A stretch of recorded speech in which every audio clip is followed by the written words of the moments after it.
దేవుని యొక్క యథార్థతను బట్టి యేసుక్రీస్తు మనకు బదులుగా మరణించడం అత్యవసరం. అయిష్టంగా ఉన్న క్రీస్తును మన కొరకు తండ్రి బలవంతం చేసి పంపలేదు. మరొకరి స్థానంలో క్రీస్తు బలియొగుట దేవుని యథార్థకు అత్యవసరము. లేని యెడల అది దేవుణ్ణి అన్యాయస్తునిగా చేయును. క్రీస్తు మరొకరి స్థానంలో బలియొగుట దేవుని తత్వముతో ఏకీభవించుచున్నది. ప్రకృతి సూత్రం ప్రకారము వృక్షములు మరణించిన వాటి స్థానంలో నూతన వృక్షములు ఉద్భవించును.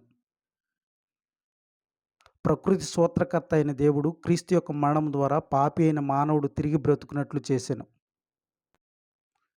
దేవుడు తన బిడ్డ అయిన మానవుని రక్షించు నిమిత్తము ఆయన ఏకైక కుమారుని బలిగా ఇచ్చెను. ఒకరికి బదులుగా ఇంకొకరు హింస పొందుట దేవుని కృపకు అనుగుణంగా ఉన్నది. అపరాధి కొరకు నిరపరాధి మరణించడం దేవుని కృపకు మూలము. అయినను మానవుడు దేవునిచ్చు రక్షణకు